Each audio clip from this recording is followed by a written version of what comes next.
Have mornings been a little unproductive since we all went on quarantine and everybody's home and everybody's staying up late and every night feels like a Friday? Today, I'm going to share with you how to create a morning routine and stick to it in this new dynamic.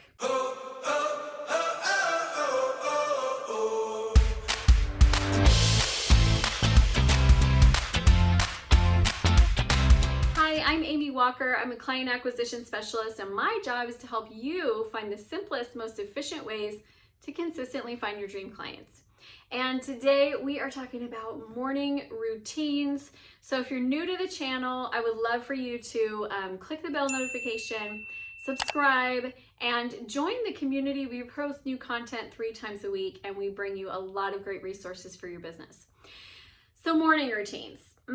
It's been a little bit tricky. I'm not gonna lie. I made a morning routine video like back in, I think it was November of last year. You're welcome to go check it out. And I showed like, here's how I work my morning routine. Here's how it flows.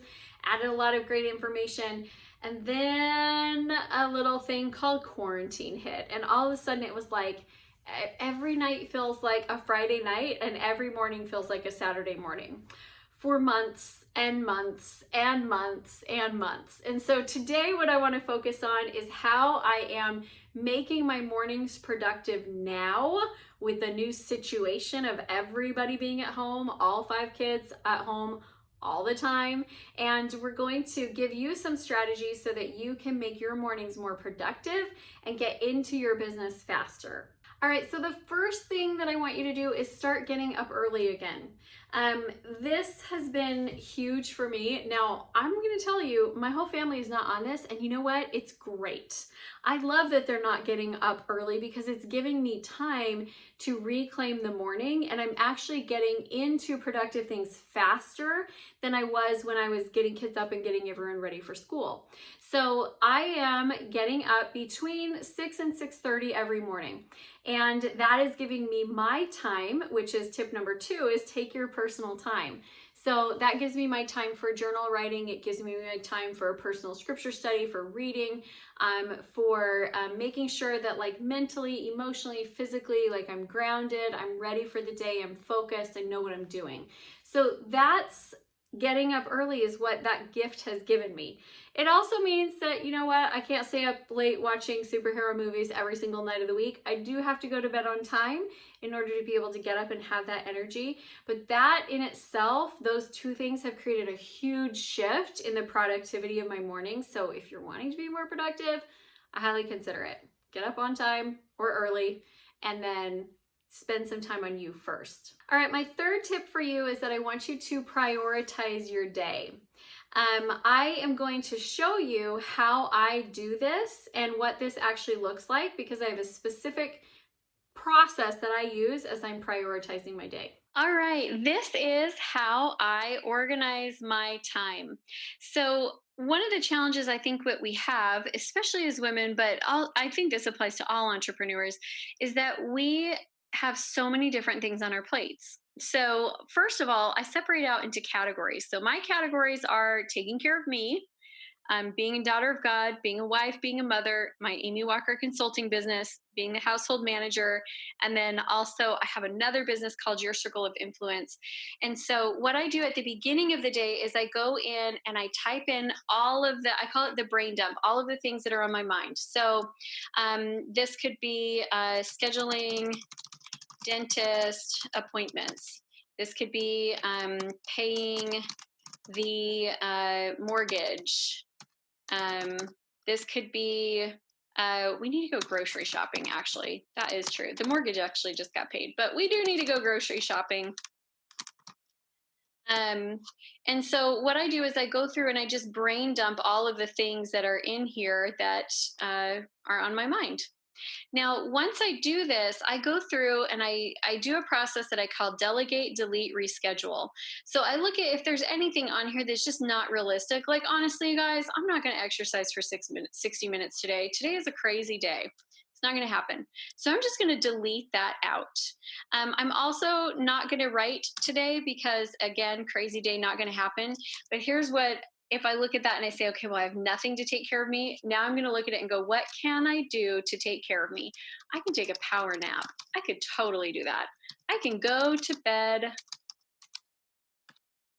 by 11. That's not exactly on time, but it's better than midnight. And so I'm going to go through that. Now, some of these things I've already done.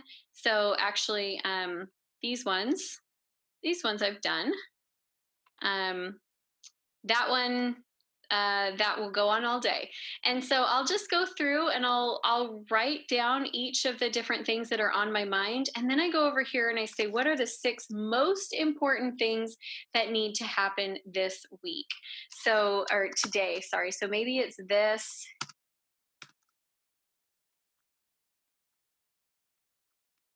and maybe it's this, and maybe it's this, and maybe it's this meeting right here. And so I'm going to go through and I'm going to pick what are my 6 most important things that I'm going to get done. And then I focus on doing those as early in the day as possible. If I'm not going to do something, again, I just delete it off. If there's something that I know I can delegate, I will just send out an email and I'll offer that to somebody else and say, hey, would you do XYZ thing for me? And then the other thing I do is I reschedule. If I know something's just not going to happen today, like for example, I'm teaching Sunday school on Sunday, and I know that today is not the day for me to plan out that lesson. So I'll just reschedule that for another day when I have time to do it and complete that. So delegate, delete, reschedule, figure out what your 6 most important things are, and then do them first and early on in the day. I hope that was helpful for you. This is something that I try to do every day, creating that priority list, figuring out what my most important tasks are. And on the days where I miss it, I feel it. So the more you can get that done, the better. Tip number 4 is to do your proactive tasks first. There's a lot of reactionary things that we do in our day. I wake up in the morning and I have clients who have questions, and I have people who need things, and I have people who are reaching out and they have stuff that they want from me. And all of those things are important, but I have to get my proactive tasks done first in the day, because otherwise my tasks will not happen. I'll make sure that I get my clients' questions answered, because I don't leave them hanging, right? So I'll make sure that I get those answered. But I'm telling you, all that stuff that I've got to get done for me, those are not squeaky wheel items. Like, I'm the only one that's squeaking. And so if I let those slide, they just tend to not happen. And then I feel like everybody else's priorities get done, but mine do not. And I don't like that. The 5th tip that I have for you is to not answer your emails until noon or until 11, whatever you set aside. But I would set aside like office hours for you when you handle emails and communication, so that you can make sure they get done every day, but they're not the first thing that happens. So when you go into the office, if you jump right into your emails, it's like following someone else's paper trail all day. One thing leads to another, which leads to another, which leads to another. And at the end of the day, we're like, I don't even know, how did I lose sight of my day? What did I do? I was working all day, but I didn't get anything super productive done. So here's kind of my workflow that I'm doing right now. I like to start working by like 6 to 7 is my personal time, and I'll work from 7 to 9. At 9 is when like kids are up and they're getting breakfast, and so I'll go downstairs and I'll get breakfast and I'll do some mom time and get everyone focused on what they need to do. Then I come back in and I work, and by like noon, I love when I've got a lot of projects done. Then I can spend the afternoon working on things for other people, because I know that my stuff is done and it's managed. I'm also really making an effort to try to be done by 4 p.m. right now. And I know that's not part of my morning routine, but it has been a shift that I've had to make in order to be able to continue to be productive at home. Because the reality is, my kids would have been home during the summer anyway, but they would not have been nearly this bored, right? Like, they would have just gotten done with all of their end of school activities and graduation and end of year parties and band picnics and, cross country banquets and all of those things that they would have been doing. like months into boredom already. So they've already kind of gone through all of the stuff that they were thinking of, and now we're having to find new ways to shift the dynamic. So me being able to get off to a really great start in the morning means that I can be done earlier, so that I can actually, like, I'm finishing up this video and I am taking the kids out and we're going and hanging out and just spending some time together, getting them out of the house. And I think that a lot of us, we felt this dynamic shift, and it has affected our productivity in great ways and in challenging ways. I love that we've slowed down our pace. I love that we're a little bit more chill, a little bit more relaxed, a little bit more focused on what's essential. But I also know I have big goals. Like, COVID didn't kill my goals. My goals are still big. I have a lot that I want to accomplish. So structuring your time in the morning, I think, will help you to feel more productive through the whole day. If you want some more support and resources on this, I invite you to go over to our 30-day Get More Done challenge, and it will give you tips for peaceful productivity so you can get more done without feeling stressed out in the process. And that is it, my friends. I would love to hear from you in the comment section. Tell me what was helpful.